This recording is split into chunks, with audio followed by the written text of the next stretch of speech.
بسم الله الرحمن الرحيم الحمد لله والصلاة والسلام على رسول الله وعلى آله وأصحابه أجمعين اما بعد۔ ناظرین کرام، السلام علیکم ورحمۃ اللہ وبرکاتہ۔ مسلمان کے شب و روز کے عنوان سے اس پروگرام کے ہمراہ ہم آپ کی خدمت میں حاضر ہیں۔ آج کی اس ملاقات میں ہمارا موضوع گفتگو ہے دنیا کی اس زندگی میں انسان کی ذمہ داریاں۔ اس موضوع کو یوں سمجھنا چاہیے کہ انسان پر اس کے خالق و مالک اللہ عز و جل کی جانب سے بے شمار احسانات ہیں اور بڑے انعامات کا اور گراں قدر نعمتوں کا لامتناہی سلسلہ ہے۔ چنانچہ اللہ نے انسان کو پیدا فرمایا بہترین شکل میں، جیسا کہ قرآن کریم میں ارشاد ہوا،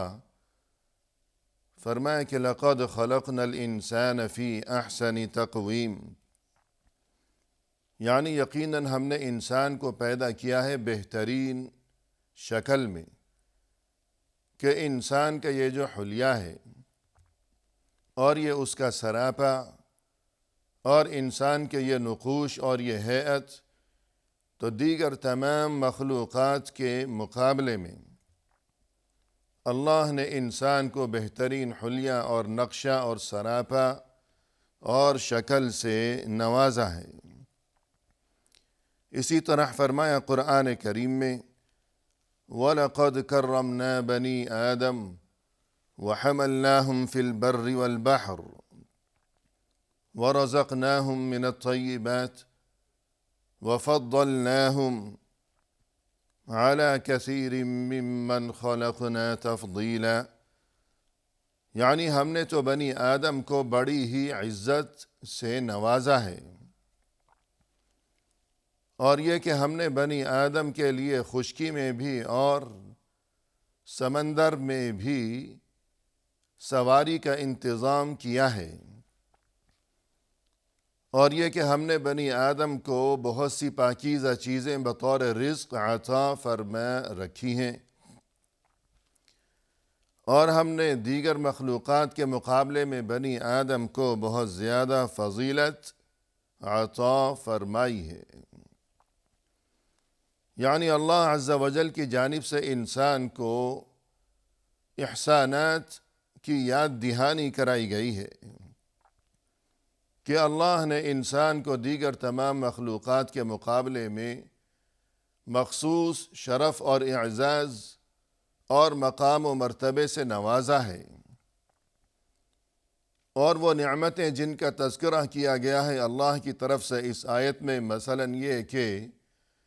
خشکی میں بھی اور پانی میں بھی سواری کا انتظام کیا گیا ہے انسان کے لیے، جبکہ دیگر تمام مخلوقات کی کیفیت یہی ہوا کرتی ہے کہ جتنی بھی مخلوقات ہیں کہ زندگی بھر وہ بغیر سواری کے خود ہی ادھر ادھر بھاگتے پھرتے ہیں۔ وہ جانور کوئی اپنے پیروں پر بھاگ رہا ہے، ادھر ادھر دوڑ رہا ہے، اور کوئی پیٹ کے بل رینگ رہا ہے، کوئی پانی میں تیر رہا ہے، سواری کا انتظام نہیں کیا گیا۔ اسی طرح اللہ عز و جل کی جانب سے انسان کو یہ احسان یاد دلایا گیا کہ اللہ نے انسان کو مسجود ملائک بنایا ہے، یعنی ملائکہ کو، فرشتوں کو اللہ کی طرف سے یہ حکم دیا گیا کہ وہ آدم علیہ السلام کو سجدہ کریں۔ فرمایا کہ وَإِذْ قَالَ رَبُّكَ لِلْمَلَائِكَةِ إِنِّي خَالِقٌ بَشَرًا مِّن طِينٍ، یاد کرو اس وقت کو جب تمہارے رب نے فرشتوں کو مخاطب کرتے ہوئے یوں کہا کہ میں ایک بشر، ایک انسان پیدا کرنے والا ہوں مٹی سے، فَإِذَا سَوَّيْتُهُ وَنَفَخْتُ فِيهِ مِن رُّوحِي فَقَعُوا لَهُ سَاجِدِينَ، جب میں اسے بنا چکوں اور جب میں اس میں روح پھونک چکوں گا تب تم اس کے سامنے سجدہ ریز ہو جانا۔ یعنی آدم علیہ السلام کا پتلا مٹی سے اللہ نے خود تیار کیا، پھر اللہ نے اس پتلے میں خود روح پھونکی، اور اس کے بعد فرشتوں کو یہ حکم دیا کہ آدم کو سجدہ کرو، آدم کے سامنے سجدہ ریز ہو جاؤ۔ اسی طرح اللہ کی طرف سے تمام مخلوقات میں بطور خاص صرف انسان کو علم کی نعمت عطا کی گئی کہ اس علم کی بدولت انسان درست اور غلط، خیر اور شر، حق اور باطل میں تمیز کی صلاحیت رکھتا ہے۔ فرمائے کہ علم الانسان ما لم يعلم، اللہ نے انسان کو وہ علم عطا کیا کہ جو علم انسان کو حاصل نہیں تھا۔ اسی طرح بطور خاص انسان کے لیے ایک انعام یہ ہے کہ انسان کا رزق ہمیشہ کے لیے خود اللہ نے اپنے ذمے لے رکھا ہے۔ فرمائے کہ ما اريد منهم من رزق وما اريد ان يطعمون ان اللہ هو الرزاق ذو القوة المتین، مجھے انسانوں سے رزق نہیں چاہیے، اور مجھے یہ طلب نہیں ہے کہ انسان میرے بندے مجھے کھانا کھلایا کریں، میرے لیے یعنی اللہ کے لیے کھانے پینے کا انتظام کیا کریں لوگ۔ اس چیز کی کوئی طلب نہیں ہے، کوئی احتیاج نہیں ہے اللہ کو۔ اللہ سبھی سے بے نیاز ہے اور سبھی کو اللہ کی محتاجی ہے۔ ان اللہ هو الرزاق ذو القوة المتین، یقیناً اللہ ہی رزق عطا فرمانے والا ہے،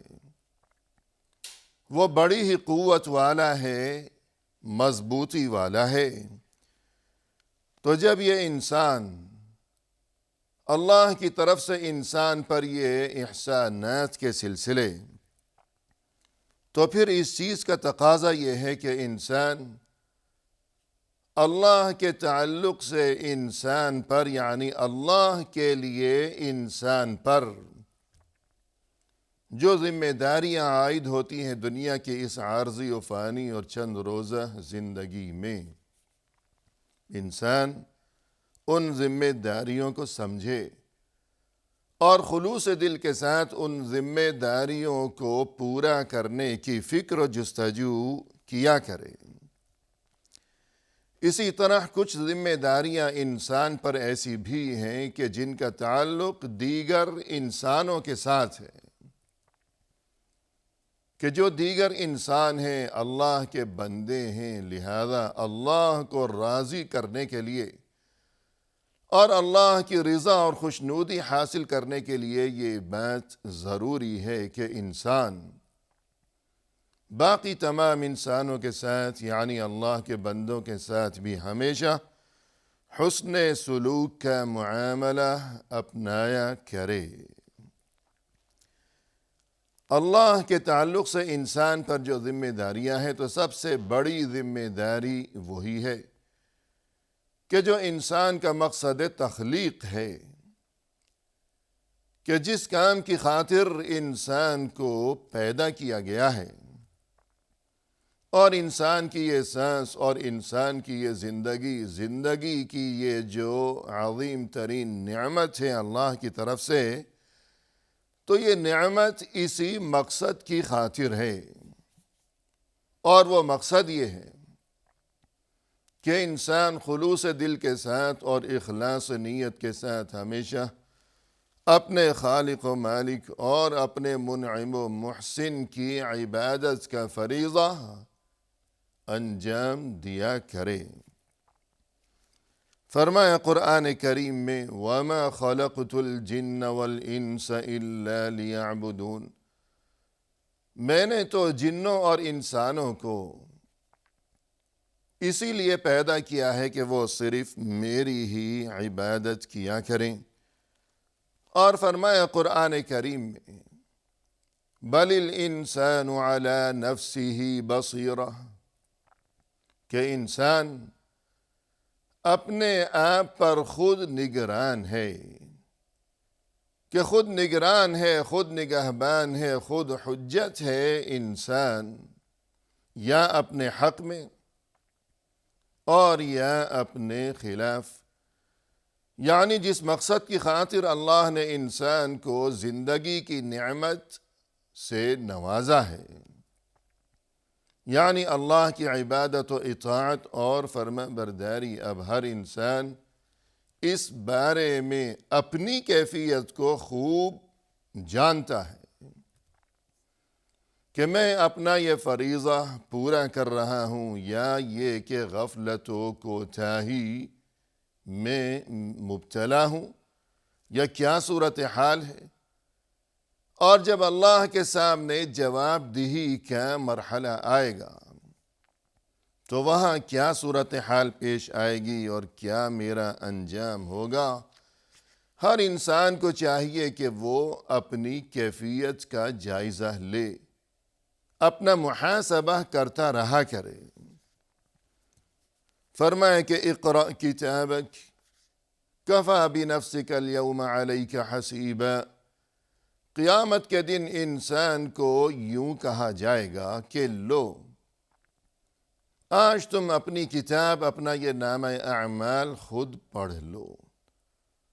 آج تم اپنے بارے میں حساب و کتاب کے لیے، اپنے محاسبے کے لیے آج تم خود ہی بہت کافی ہو، کہ یہ تمہارے سامنے تمہارا اپنا نامہ اعمال، تمہارے یہ کام اچھے یا برے، زندگی بھر دنیا میں تم جو کچھ بھی کرتے رہے، یہ سب کچھ آج اس کھلی کتاب میں، اس نامہ اعمال میں تمہارے سامنے یہ رکھا ہوا ہے، یہ موجود ہے، یہ کھلی کتاب تمہاری نگاہوں کے سامنے، تم خود ہی پڑھ لو اور اپنے انجام کے بارے میں سوچ لو، سمجھ لو، فیصلہ کر لو۔ لہذا وہ وقت آنے سے پہلے انسان کو چاہیے کہ وہ اپنے آپ پر رحم کرے، اور یہ کہ اپنی عاقبت سنوارنے کے لیے فکر و جستجو کیا کرے کہ آج یہ معاملہ اپنی آخرت کو بہتر بنانے کا یہ کام آج ہمارے اپنے ہاتھ میں ہے، کہ جب تک یہ سانس کی ڈوری جاری ہے، کہ یہ سانس سلامت ہے، اور جوں ہی یہ سانس کا سلسلہ رک جائے گا تو پھر یہ معاملہ ہمارے ہاتھ سے نکل جائے گا۔ اور فرمایا قرآن کریم میں کہ وَأَن لَيْسَ لِلْإِنسَانِ إِلَّا مَا سَعَى وَأَنَّ سَعْيَهُ سَوْفَ يُرَى ثُمَّ يُجْزَاهُ الْجَزَاءَ الْأَوْفَى، ہر انسان کے لیے وہی کچھ ہے کہ جس کے لیے وہ کوشش کرتا رہا۔ اس دنیا کی زندگی میں جتنی کوشش کی ہے، آخرت سنوارنے کے لیے جو کچھ کیا ہے، اسی کوشش کے مطابق ہر انسان کو وہاں آخرت میں بدلہ نصیب ہوگا۔ اس کی کوشش کو وہاں دیکھا جائے گا، وزن کیا جائے گا، جانچا جائے گا، اور پھر یہ کہ اسے مکمل پورا بدلہ دیا جائے گا۔ لہذا کوشش کا وقت آج اس دنیا کی زندگی میں انسان کے اپنے ہاتھ میں ہے،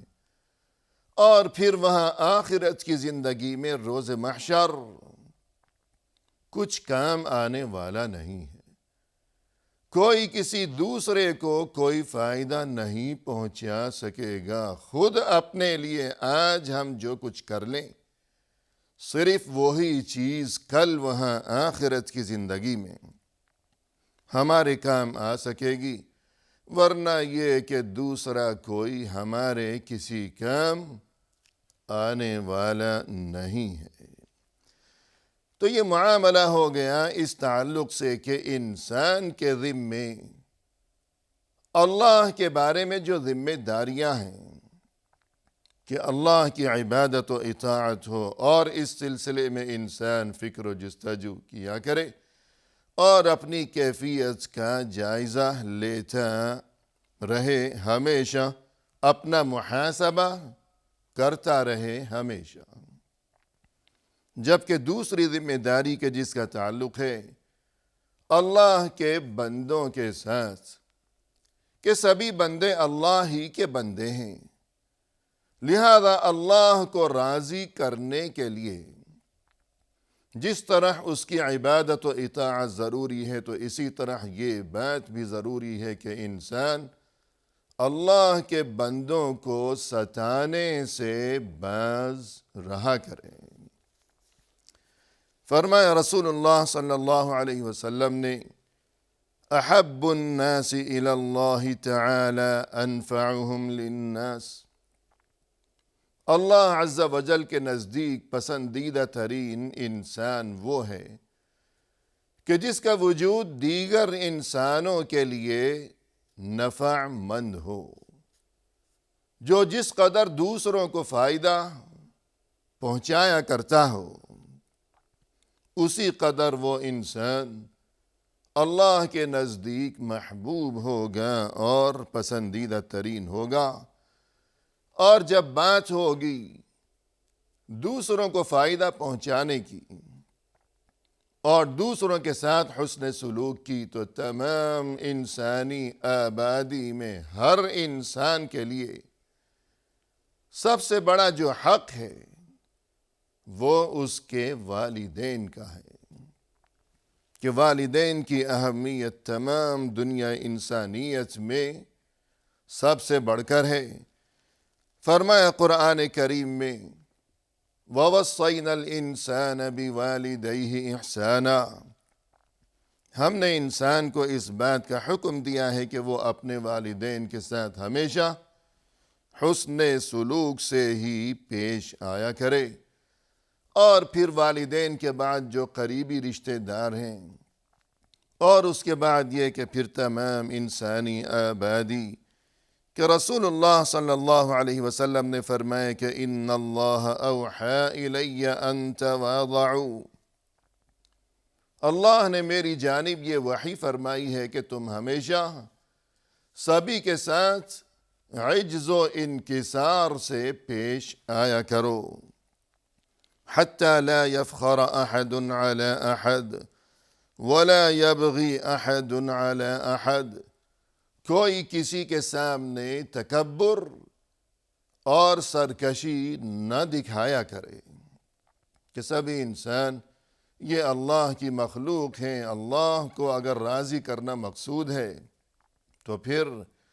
اللہ کی عبادت کے ساتھ ساتھ اللہ کے بندوں کے ساتھ حسن سلوک بھی ضروری و لازمی ہے۔ وآخر دعوانا ان الحمد للہ رب العالمین۔